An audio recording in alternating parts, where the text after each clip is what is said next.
जब छोटी थी तो सब पूछते थे कि बड़ी होके क्या बनेगी, इतना जो पढ़ाई कर रही है। तब मैं बोलती थी कि डॉक्टर बनूंगी, इंजीनियर बनूंगी या फिर कोई अपना ही बिजनेस कर लूंगी। पर मुझे क्या पता था कि बड़ी हो जाऊंगी और एक दिन शादी हो जाएगी तो खेत में हरहा करना पड़ेगा। अरे माँ, एक तो खेत में धान गाड़ते गाड़ते कमर टूटे जा रही है।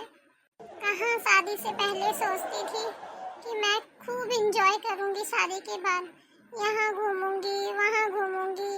मायके में जब बोलती थी, माँ बोलती थी कि ससुराल में जाके घूमना, और जब ससुराल में आई तब सास अपना तांडव दिखाती है। एक तो दिन भर घर में काम करो, फिर खेत में आके धान गाड़ू। हाय रे मेरी फूटी किस्मत। क्या कर रही है? जब से सुन रही हूँ बड़बड़ाई जा रही है कुछ न कुछ। खाते वक्त तो बहुत जल्दी जल्दी हाथ चलता है, अब काम करते हुए तेरा हाथ नहीं चल रहा? अरे माँ जी, कर तो रही हूँ। हाँ तो जल्दी जल्दी हाथ चला ना फिर। हाय कितनी खड़ूस बुढ़िया है, हमेशा जब देखो तब कान पारे ही रहती है। अपने मन की कोई बात भी बोलूं तब भी इसके पास पहुंच जाती है। ना तो घर में चैन है ना बाहर, क्या करूं मैं। अच्छा सुन तो। जी माँ जी। एक बात बता, तूने कभी अपने मायके में ये सब काम नहीं किया क्या? और तेरी माँ ने कभी कुछ सिखाया नहीं क्या है? अरे नहीं माँ जी, ऐसे क्यों बोल रही हो?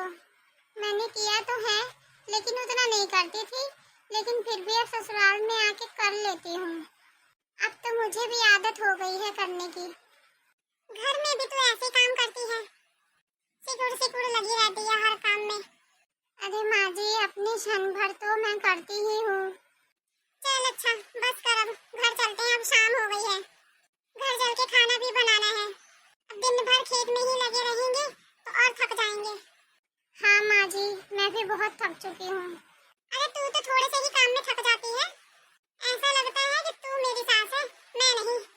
तेरी उम्र हो चुकी है, अभी मैं जवान हूँ। अरे नहीं माँ जी, ये क्या बोल रही हैं आप? मैं आपकी बहुत इज्जत करती हूँ। हाँ हाँ पता है, चल अब घर चलते हैं। अरे तू यहाँ कहाँ बैठ रही है आके? घर का काम नहीं करना है क्या? शाम हो गई है, खाना कब बनाएगी? अरे माँ जी, थोड़ा थक चुकी हूँ, सोच रही थी थोड़ा आराम ही कर लूँ। आराम करेगी तो खाना कब बनाएगी? शाम को मेरा बेटा भी आता ही होगा, वो बेचारा ड्यूटी से थका हारा आएगा, उसको खाना भी नसीब ना हो। अगर टाइम से खाना ही नसीब नहीं होगा तो तेरे रहने का क्या फायदा है? बहुओं का फर्ज होता है कि पति आए चाहे सास हो ससुर हो, टाइम से खाना पानी, पति आए तो चाय पानी बना कर दो उसको। लेकिन आजकल की बहुरियों के तो नखरे इतने बढ़ते जा रहे हैं। जब हमारा जमाना था ना, सब टाइम से हम काम कर लेती थी, 4 बजे उठ जाती थी। हमारे जमाने में तो कोई हमें काम करते समय देखता तक नहीं था। हमारा काम कब खत्म हो जाता था और हम कब नहा धो लेती थी पता भी नहीं चलता था। हमारे सास ससुर से लोग बोलते थे कि आपकी बहू बहुत अच्छी है, और लोग भी बातें करते थे कि फलाने की बहू ऐसी है, फलाने की बहू वैसी है। और आज तुम जैसी बहुरियां हैं जो एक काम करती नहीं है तो थक जाती हैं, आराम करने लग जाती हैं। आधा घंटा काम करेंगी और 1 घंटा आराम करेंगी। हे भगवान, क्या नसीब लिख के भेजा है मेरा आपने। कहीं भी एक पल का चैन नहीं मिल रहा मुझे। हर तरफ खाली सुनने को ही मिलता है कि इसे कुछ नहीं आता। अपनी तरफ से मैं बहुत कोशिश करती हूँ कि सबको बहुत खुश रख सकूं, लेकिन अब मुझसे नहीं हो पाता है।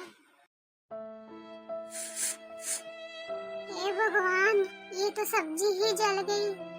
तभी मैं सोचूं ये जलने की बू कहाँ से आ रही है। अरे क्या कर रही है? जब से रसोई में गई है तब से वहीं घुसी पड़ी है। तेरा खाना अभी बना कि नहीं बना? जल्दी लेके आ, मुझे भूख लगी है। हाँ माँ जी, लाई अभी। हे भगवान, क्या करूँ, अब सब्जी जल गई। आज तो मेरी बुढ़िया मुझे मार ही डालेगी। क्या करूँ अब? मेरा दिमाग ही खराब हो गया। अब क्या बताऊँ मैं। एक तो ये बुढ़िया दिमाग खराब करती है, ऊपर से ये सब्जी जल गई।